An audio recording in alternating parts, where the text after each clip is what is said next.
right. First thing I want to say, besides the fact that it is May 29th, which helps me sort out the many files it takes to organize this, is that by the end of the day, I will have the archive up to date so that if you go to tonymayo.com/Tuesdays, you'll see videos and PDFs and links to other articles for the previous webinars that we've done so you can get up to date.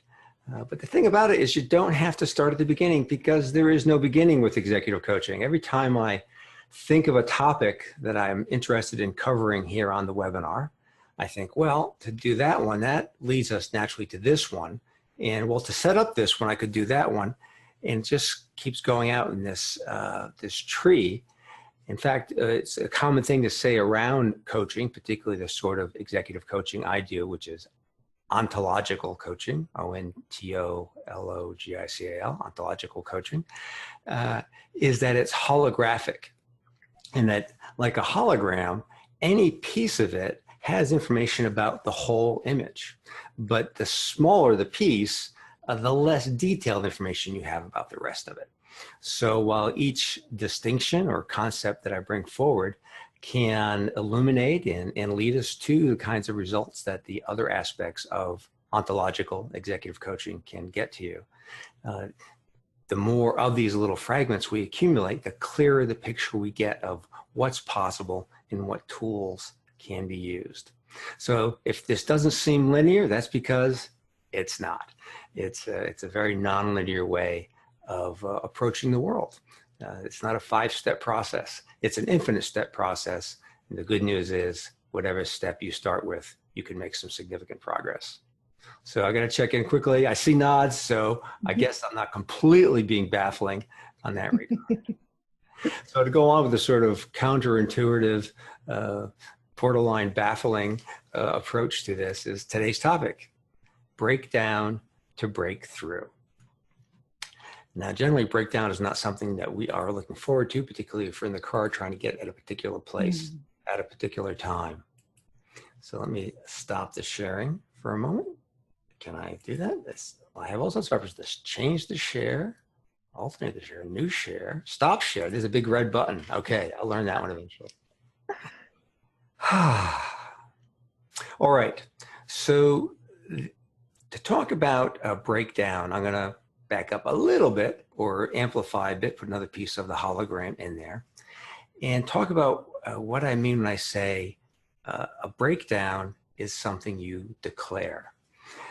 One of the key insights in 20th century philosophy that introduced a whole sort of postmodern way of looking at things, this new set of tools, was to realize that up until the early 1900s, people regarded language, particularly professionals like philosophers and mathematicians, they thought that language was descriptive, that it was a way of accumulating, sharing, saving descriptions of the way the world is.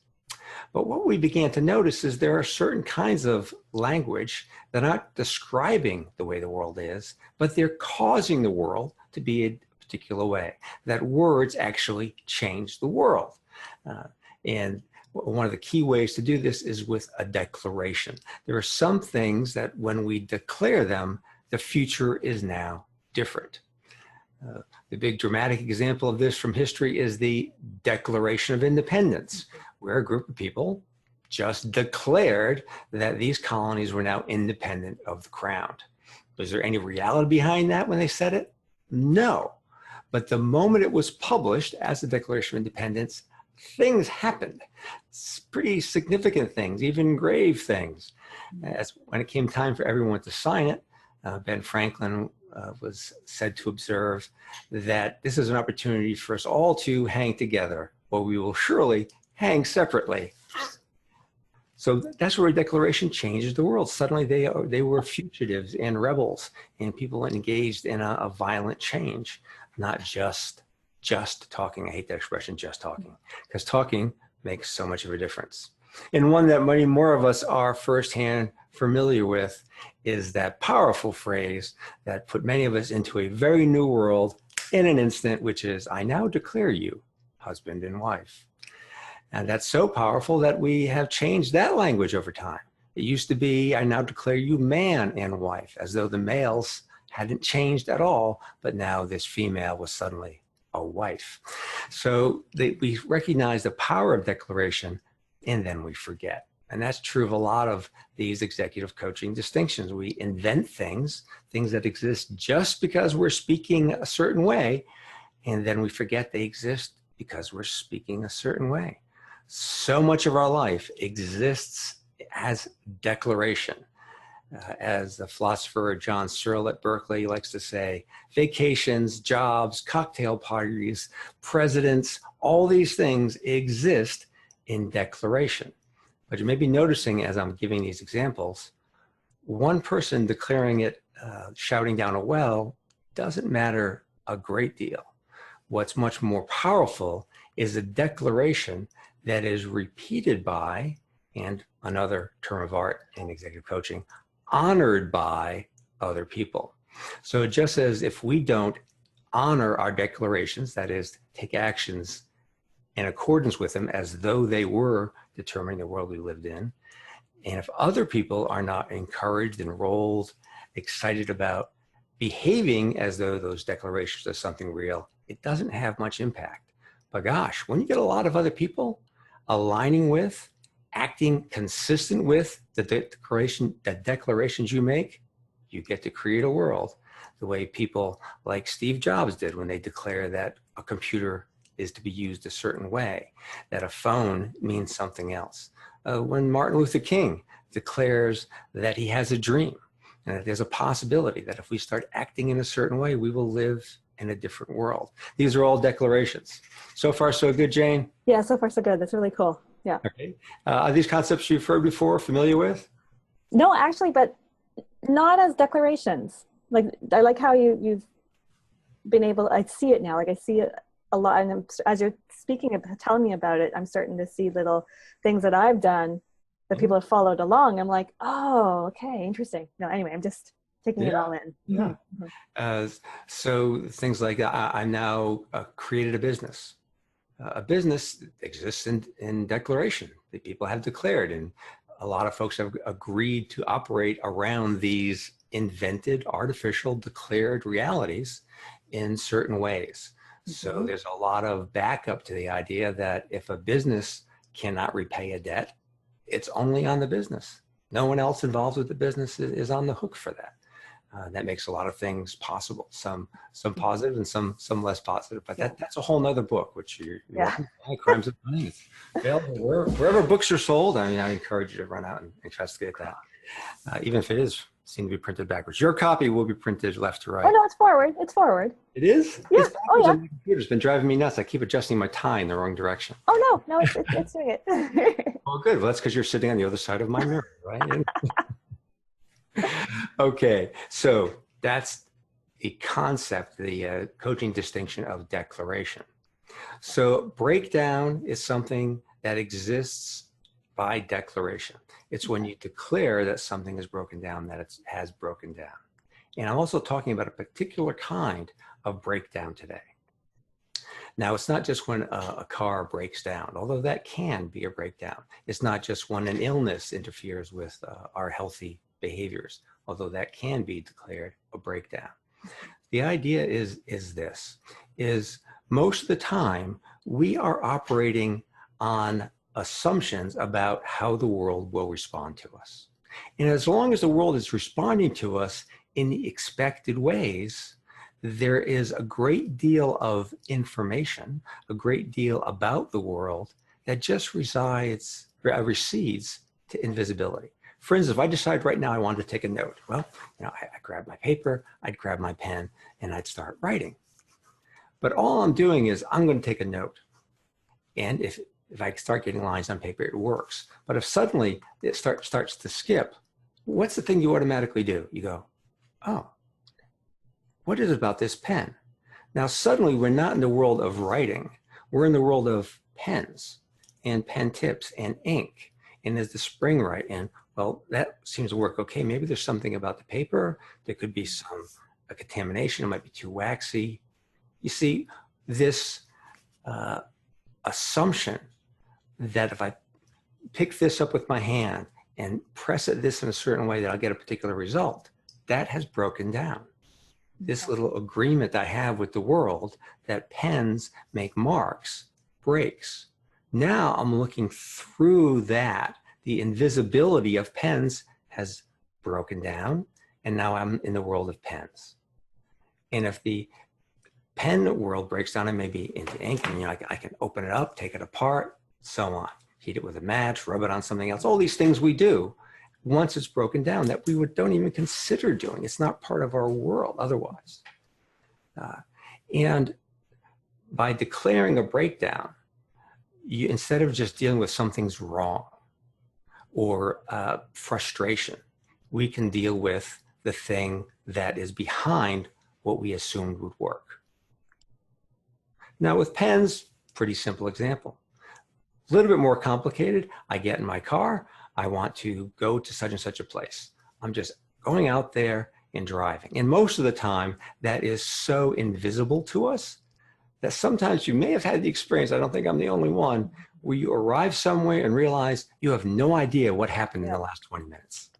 Just got there because everything worked. Everything was normal. But if I jump in the car, go for 2-3 minutes, and things start to go like this, and then suddenly it stalls and I start it and I start going again. Well, then I start thinking, well, what's wrong? Do I have gas? I'm checking the fuel. I wasn't in a world of fuel before. One day this happened to me. I got a particular reaction from the car, and my thought was, I have a bad water pump. And my next thought was, how does Tony Mayo know this? Tony Mayo is not a car guy. I say most of what I know about cars is what you can see from the driver's seat. Can't see it from there, I don't know. But I had that thought. I drove to the nearby service station. I said, I think I have a bad water pump. He opened the hood, and as some of you may know, reached in, grabbed the fan, and shook it. I said, yep, your water pump's bad. How did I know those symptoms were bad water pump? Because my car had broken down that way before. In fact, everything I know about the different squeaks that brakes can make, the way tires can look, the way batteries respond when I turn the key. All of that knowledge came from breakdowns, came from times the car did not do what I wanted it to do. So I had to break through the invisibility, investigate a little bit. So I got a bigger toolkit of dealing with cars. Think about the diseases and maladies that you're familiar with. Aren't they all because you or someone close to you had that disease or malady? And yet we regard every time something goes wrong with our pen or our car or our health as a problem that should not be. And that leads to suffering, as we've talked about before. That it shouldn't be this way. But if we instead think of it as, this is different, I'm going to learn something now. The invisibility of how bodies work, of how cars operate, of what makes a pen useful has just broken down for me. And I can leave it, I can pull the covers back over it, let it stay invisible, or I can do some investigating and increase my facility with that domain. That's where breakthroughs happen. That's how you know whether the light coming on in your car means you should cancel your trip and go to the repair facility, or that can wait. I can drive 100 miles or 1,000 miles or 10 miles with that particular symptom. And we can do that with people too, with our personal relationships. We all had the experience, I don't have to guess on this one, where we say something to someone and we get a response that makes us go, what? That's not what I expected. And if we immediately go to, there's something wrong, it shouldn't be this way. Well, my favorite choice is there's something wrong with them. If I'm being a little more charitable, a little bit more tired, weak, wounded, I think there must be something wrong with me. But there's that third possibility other than wrong with them, wrong with me. And that is, this is something new. This is a place where the invisibility of my relationship with this person just broke down. And if I investigate it, if I move towards it, I could learn something. I could increase my facility in that domain of human relations, of being with people. That's why a breakdown can be the gateway to break through. In fact, it's the most reliable gateway to break through if you allow yourself to use it that way.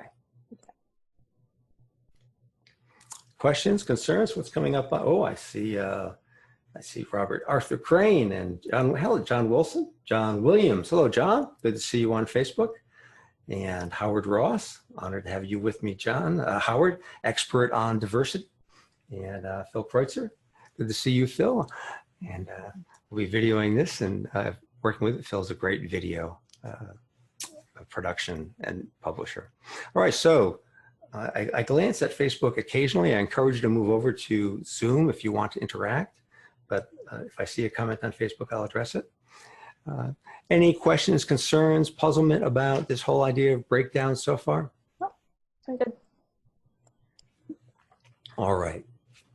So I'll give you another example to drive it home. I was working with someone, coaching someone years ago. And she said, I apologize for being late to the call because my dog had a breakdown. I said, no, your dog didn't have a breakdown. She said, yeah, he really did. You know, he was writhing, and I won't get on with all the symptoms. I'll activate the pet people on here. But she described some pretty urgent symptoms for the dog that she wanted to address and deal with rather than jump right on her coaching call, which is fine. But what it took me a while to get through the upset with her and make clear is dogs don't have breakdowns because dogs don't have language. Breakdowns exist in language. They only come into existence by declaration. A human being or some other user of language, I don't know of any others, a user of language to say, this is a breakdown for me in these circumstances. There's something about the invisibility of the way things operate that I'm going to look at now. So a sick dog can be a breakdown for the owner. This is something to be dealt with, something to be coped with, something to work on, but only if the owner declares it. I mean, someone else may look at the dog and say, well, those symptoms are not going to bother me right now. I'm going to go to my call or do whatever else. Could be right, wrong, and different, but it's based on that person's values, worldview, and willingness to go through and investigate. Now, of course, there's that third option of saying, oh, no, my dog is suffering. I'm going to suffer. I'm not going to really do anything about it. I'm not going to learn anything. We're just all going to experience the pain. And sometimes there's room for that.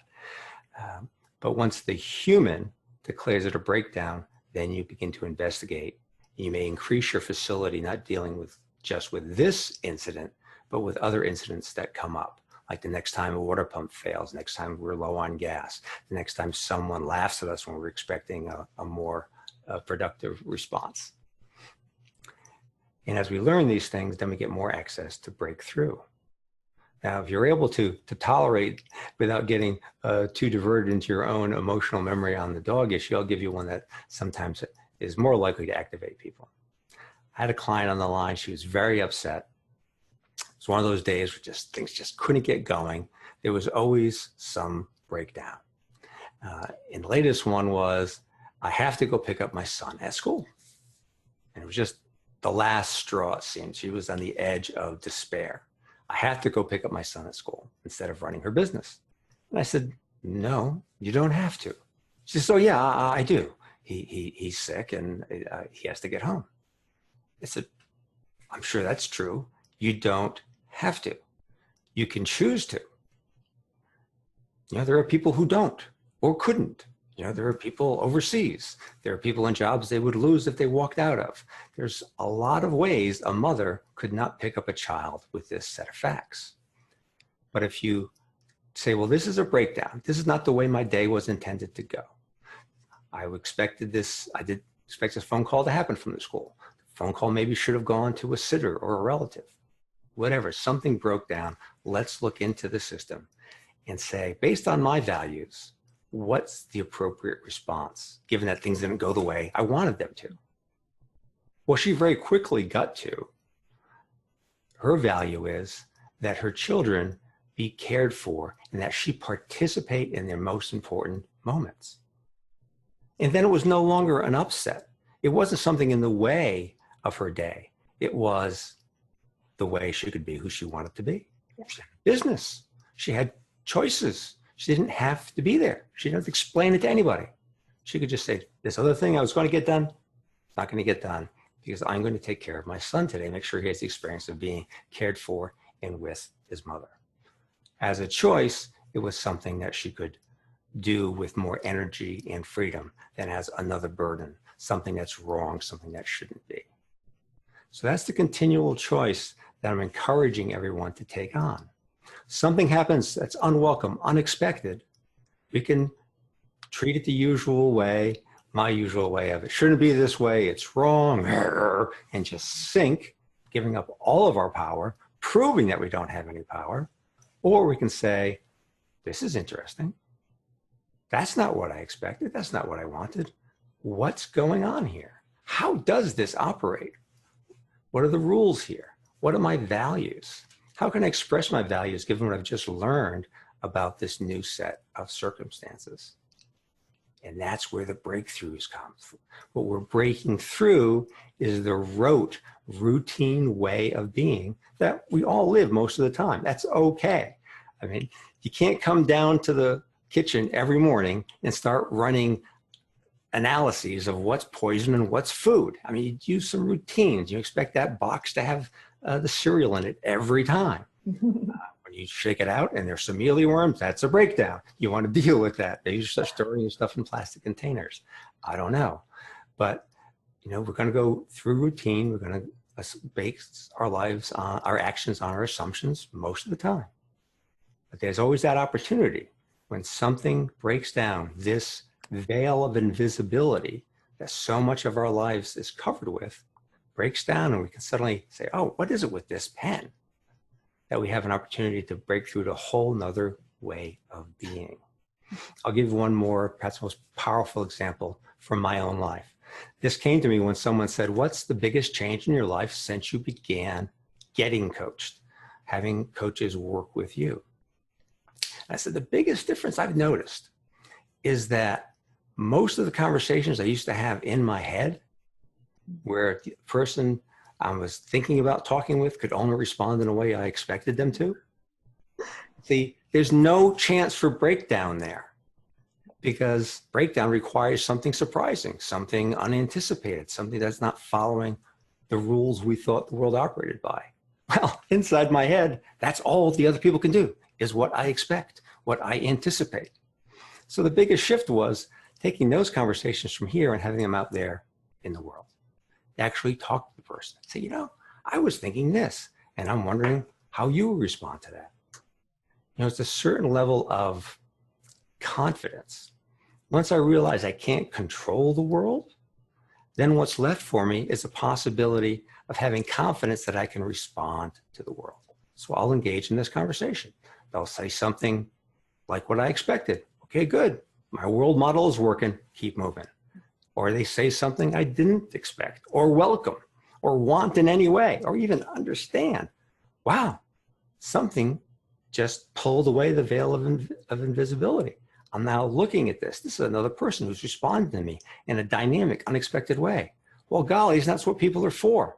Yeah.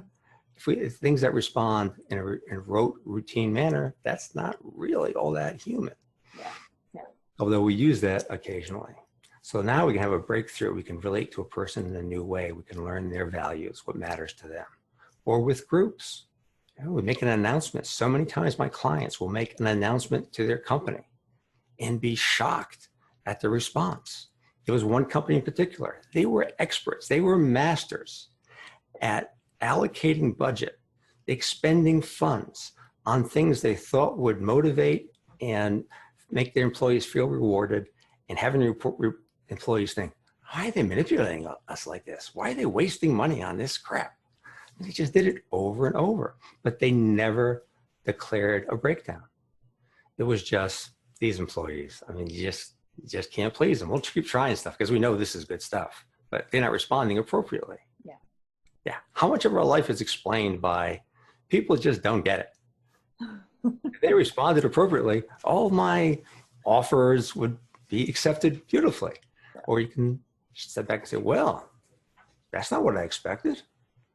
What can I learn? How can I adjust myself? The next time next Tuesday, I'm going to go into some detail. I've got a handout that describes exactly how all of this operates. So you could have more of a cookbook approach to it. But for now, I'm encouraging everyone to respond to this as, in a broad sense. The idea being, I'm trying to get to another thing there. Here we go. I'm going to share my screen if I can. Yeah, there's a little teaser for next time. There it is. Cool. So that when something unexpected, unwelcome happens, you can just pull this out. Say, well, if it's a problem, I would handle it this way. Problem being something's wrong, this should not be. But if it's a breakdown, there's something to learn, and there are other actions I can take. So we'll be digging further into that, and I hope applying it to very real world examples in our lives. Now, let me take a quick look over at Facebook, see who's got anything to say over there. All right, I've got no comments there, but if the same folks still listening, I appreciate that.